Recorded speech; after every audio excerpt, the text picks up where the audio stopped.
All right, so first up, thanks very much for going through the preparatory training. As Karen mentioned, we've made quite a bit of effort to streamline that and to shift the focus more towards the module content change rather than going over stuff that you're very familiar with. So hopefully you found that more relevant and easier to complete in preparation for this. So any feedback, we'll be sending out a feedback questionnaire after today's session so that you can give us feedback on that and also today's sessions as well. So thanks very much for doing that. You're familiar with the modules that you went through, so the module change, overview, the survey delivery videos for the new modules, the measurements and cultural and sensitivity refresher training, which we'll finish off today with the practical assessments, and also the practice surveys and assessments that you did during. So, Year 7, so I usually start off with response rate to give you an update on how we're tracking. I'm sure most of you are aware of how we have been tracking, because Heaney keeps you updated if we are looks like we're missing these targets on a quarterly basis. So I'm pleased to say that for the first 3 quarters of Year 7, we've been able to maintain that response rate at 80% or above, which we're really, really happy about. Obviously, response rate is one of the key quality measures of quality that we use for the survey to make sure that the results are representative and can be relied upon. At the DHB level, we had some really good results. So we actually had, and this is for the first 3 quarters of Year 7. So we had 6 DHBs that achieved a response rate above 85%, and there are going to be some balls available for this. So if your DHB is displayed, then obviously you're not one of those DHBs. But we had 2 sitting at 85, and then I think we had 88, 87, 88, 90, and our highest was West Coast at 93%, which is a fantastic result. Obviously, the sample is quite small on the West Coast. If you do a really good job, then the DHB rate's really high. So, congratulations, guys. Those are our rates at the DHB level. So congratulations to those of you who are involved in contributing to the DHBs, to the shaded yellow. The balls were given to people who've done at least 50% of the work in those DHBs. So as you know, the DHB result is really important for us, and it's something we measure and report back to the Ministry on a quarterly basis because the results are used at the DHB level. So it's really important that we do maintain that representation at the DHB level as well. DHBs rely on that information to track changes and also measure performance that, against previous standards, in case they've made any changes, for example.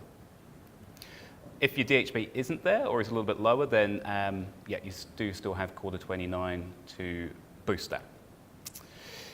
In terms of response by urban area class, so this is urban, rural, basically the urban-rural split.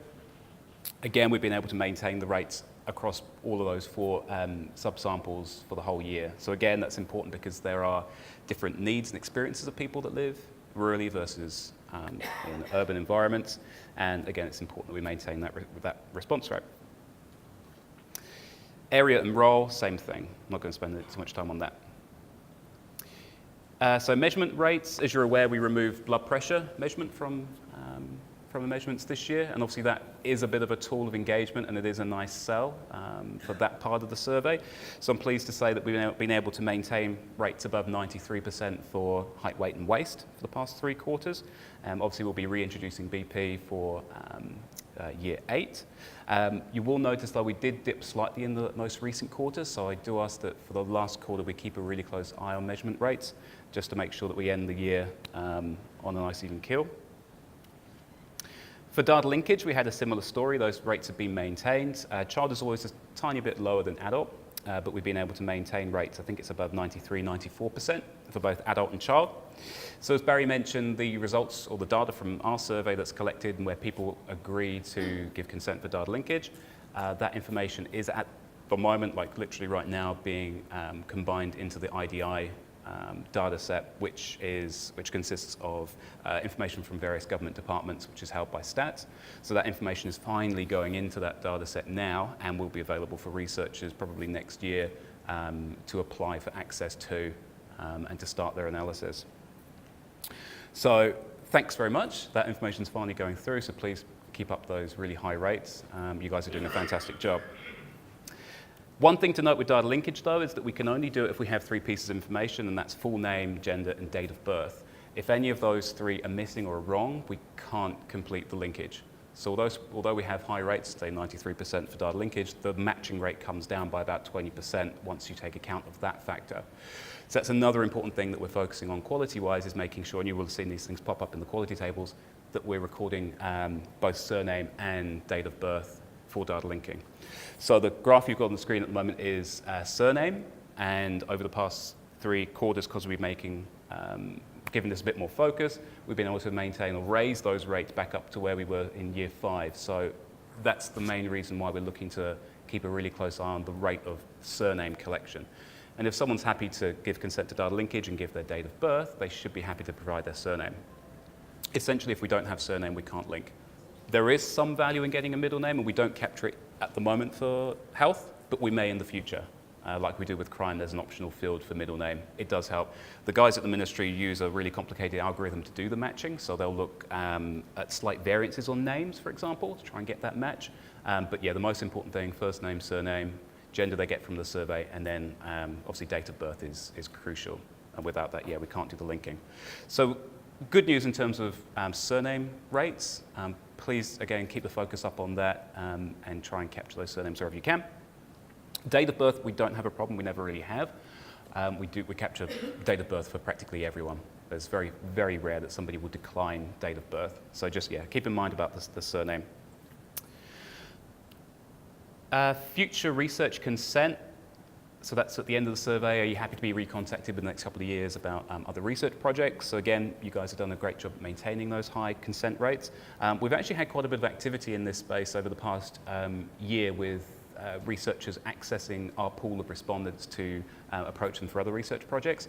So I think last year I mentioned about the International Tobacco Control Study. They did their first wave, and then they're going and doing their second wave at the moment. So they'll be recontacting people that were part of the year 7 sample, so current year people. That's with Otago University. They're also doing another study on racism as well. You might remember a couple of years ago we had some extra questions on racism in the survey. So they're starting that project at the moment. And also ESR have got a study into Campylobacter, which is a gastro illness. And they're using people from the survey as their control. So they find people in the community that present with these symptoms, and then they match them up by gender and ethnicity with someone from the survey, and then compare the 2 cases. And they do that over quite a number of people. So people that agree to this actually do get contacted again, and they're doing some really important work in this space. So yes, please keep up those good rates.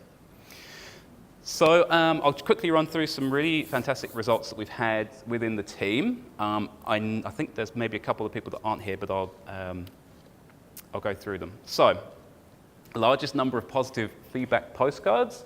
Our highest rated surveyor. So in the audit calls we asked people how would you rate the way that the interviewer approached and conducted the interview with you. Highest measurement rates. Highest data linkage and recontact consent rates. And the highest participation rate. So this is the proportion of respondents that go on to complete the survey from those that are selected. So how many people do you actually get to follow through and do the survey once you've done the selection? So yeah, there's a few little results from the past year. So congratulations to all of you that I've popped up on screen there. Some really awesome results.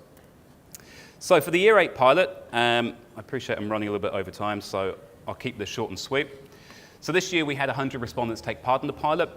We had 4 interviewers involved, North, South Auckland, Hutt and West Coast this year. The objectives were broadly similar to the usual objectives of the pilot. We want to basically find out how well the survey is working in field. How well do people respond to it? How long does it take, which is quite an important one. This year, obviously, we wanted to double check if there are any issues with reintroducing blood pressure back into the survey. We weren't expecting any, but wanted to double check that doesn't increase the time too much. We also had these new show cards developed for the dietary habits modules. We want to check how well they performed as well. So in terms of timings, for this year, the pilot came in slightly shorter than the current Year 7 survey at 20 minutes. And for the adult, it's largely comparable with the duration for the previous 2 years. So coming in at 40 minutes, and that includes all the measurements as well. So very consistent with what we have been doing previously. So the picture show cards, I don't know whether or not you guys have seen them yet, possibly not, but you will see them today. So these were developed in conjunction with the Ministry of Health and the nutrition team within within the ministry, and they include new show cards for the core questions on fruit and veggie portions. So these are designed to help people respond to these questions, make it easier for them to conceptualize the portions that we're talking about. And we've also included the question text on the show cards now. Okay.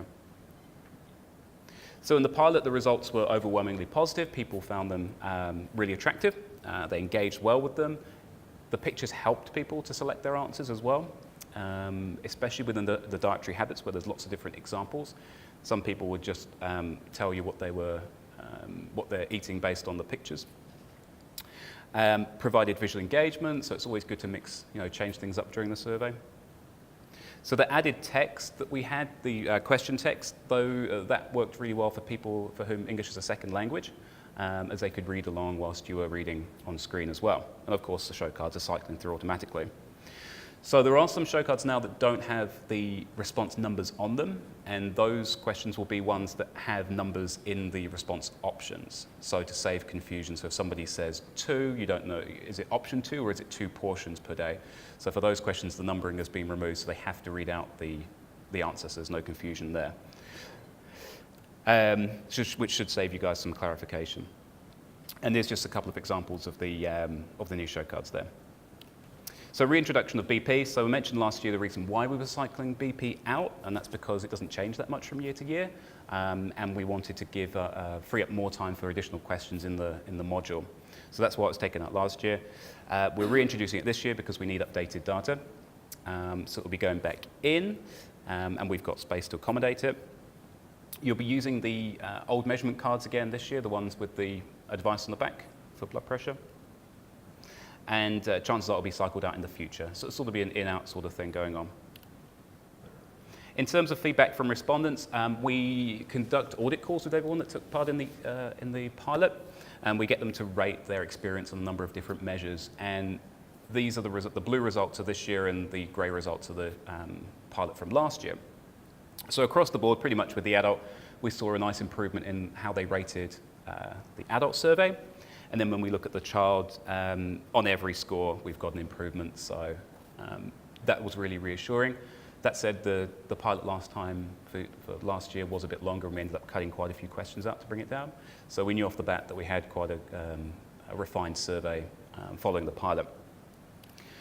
So in terms of our sort of a summary of findings, no issues with the survey. The questionnaire length was comparable. We had really high completion rates for the self-completion section. So you remember that section skipped if the survey's been completed with a family member through language or cognitive assistance. So we had high completion rates for that section. The picture show cards worked really well. People were really happy with those. BP was fine. And we had high data linkage and recontact consent rates. So overall, everything went really well. There's only one minor thing that didn't go as well, and that was the placement of the functional difficulties questions in the adult. They were fine in the child, but in the adult, the flow was a bit disjointed because we placed them after the K10. So we sort of went physical health issues, mental health, and then back to physical again. So it didn't really flow. So then we brought these questions forward ahead of the K10. So now we've got a sort of a flow from physical to mental. So overall, yeah, fantastic pilot. There wasn't really any changes that we made as a result of the pilot, apart from that one change. So it was nice and easy for everyone involved. No changes posed. So thanks very much to the pilot team who helped us with that. Dorothy, Sharon, Maria, and Peter. So thank you very much, guys, for your help with that.